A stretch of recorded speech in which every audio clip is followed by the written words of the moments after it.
Hello students, कैसे हैं आप सब। मुझे उम्मीद है आप सब अच्छे होंगे और आपकी तैयारी काफ़ी अच्छी चल रही होगी। स्टूडेंट्स, आज का हमारा जो टॉपिक रहने वाला है वो है अभिक्रिया की कोटि।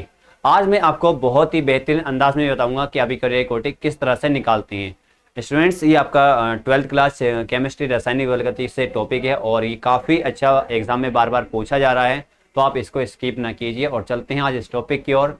टॉपिक रहने वाला है अभिक्रिया की कोटि, राइट।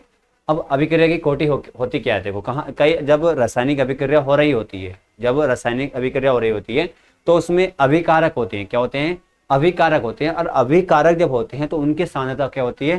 परावर्तित होती है। क्या होती है? सांद्रता परिवर्तित होती है। तो जब जो सांद्रता परिवर्तित हो रही है उनके ऊपर जो घातें होती है उनका जो योग होता है उनको हम कहते हैं अभिक्रिया की कोटि। हम कह सकते हैं कि जब किसी रासायनिक अभिक्रिया में जो अभिकारक भाग ले रहे हैं, जो अभिकारक भाग ले रहे हैं उनकी जो घातें हैं, उनकी घातों का जो योग फल होता है उसी को हम अभिक्रिया की कोटि कहते हैं। जैसे अगर मैं बात करूं आपको समझाने की, सबसे पहले बेहतरीन सा अंदाज में आप समझेंगे इसको कि अभिक्रिया की कोटि क्या है। अभिक्रिया की कोटि का अगर मैं डिफाइन करूं तो यहाँ पे होता है भैया अभिक्रिया का वेग, अभिक्रिया का वेग, अभिक्रिया का वेग, राइट। अब अभिक्रिया का वेग बराबर होता है, स्टूडेंट्स क्या होता है जल्दी से बताना, ठीक है। तो अभिक्रिया का वेग होता है, देखो आप सबसे पहले तो आप यहाँ पे रखना, ये होता है के, और यहाँ से आप बात करेंगे ये क्या होते हैं अभिकार, ए होता है अभिकारक की सांद्रता, ठीक है। बी भी क्या होती है? अभिकारक की सांद्रता होती है। और इनकी पावर एक की पावर एम होती है, ठीक है स्टूडेंट्स। एक ए की पावर एम और बी की पावर एन होती है, ठीक है। ए की पावर एम और बी की पावर एन होती है। अगर मैं एम प्लस एन को ऐड कर देता हूँ, एम प्लस एन को ऐड कर देता हूँ स्टूडेंट्स, एम प्लस एन को ऐड कर देता हूँ तो ये क्या बनता है? अभिक्रिया की कोटि बन जाती है। क्या बन जाती है? अभिक्रिया की कोटि बन जाती है। और यहाँ पे ए और बी, अगर मैं बात करूँ तो ए और बी क्या है? अभिकारक की सांद्रताएं हैं। क्या है? अभिकारक की सांद्रताएं, अभिकारक की, अभिकारक की सांद्रताएं। अभी अभिकारक की सांद्रताएं हो गई स्टूडेंट्स। अब यहाँ पे हम कह सकते हैं कि भैया कि अभिकारकों की सांद्रता की जो घातें होती हैं उनका योग के को ही अभिक्रिया की कोटि कहते हैं, ठीक है। बात समझ आ गई। अगर एक एग्जाम्पल लेने की बात करूं मैं यहाँ पे, सबसे पहले एक एग्जाम्पल बहुत ही बेहतरीन सा। आपके पास एक अभिक्रिया का वेग है स्टूडेंट्स, और यहाँ पर आपसे बोला गया भैया के है और ए की पावर कितनी है? 1 है, इंटू बी की पावर कितनी है स्टूडेंट्स? 0 है। तो बताइए अभिक्रिया की कोटि कितनी होगी। अब आप क्या करेंगे, ये जो घातें दिखाई दे रही हैं आपको, 1 और 0 दिखाई दे रही है, आप इनका सम करोगे। क्या करोगे? सम करोगे। सम करने के बाद आप बोलोगे 1 प्लस 0 इज इक्वल टू 1। तो अतः ये अभिक्रिया की क्या है? प्रथम अभिक्रिया की क्या है? एक कोटि है। अभिक्रिया की एक कोटि है, ठीक है। दूसरी बात करते हैं अभिक्रिया की दो कोटि कैसे होती है।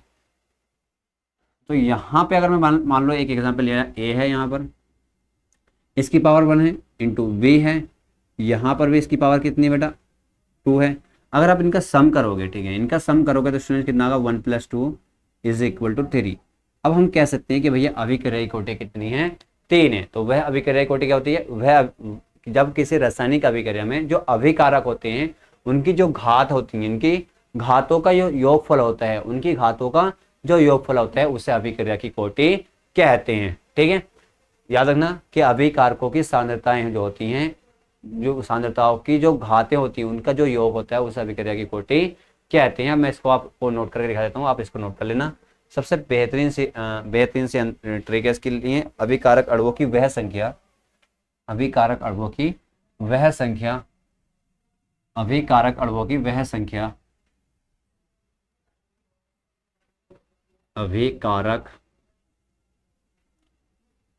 अभिकारक अणुओं की वह संख्या, अणुओं की वह संख्या, अणुओं की वह संख्या,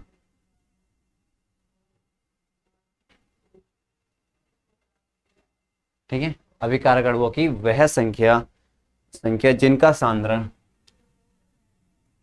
जिनका सांद्रण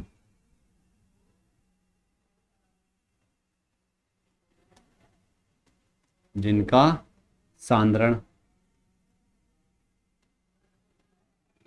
सांद्रण रासायनिक अभिक्रिया के साथ साथ, रासायनिक,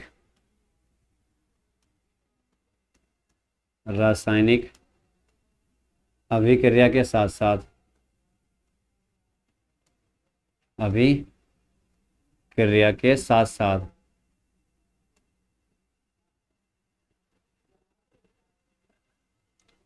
अभि अभि रासायनिक अभिक्रिया के साथ साथ बदलती हैं,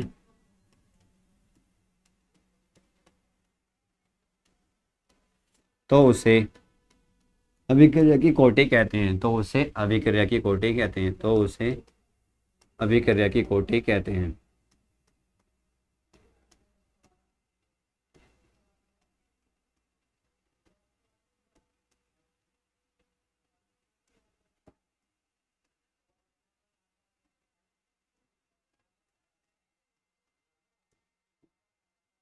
स्टूडेंट्स इसको आप नोट कर सकते हैं कि एक बार देख लो, ठीक है।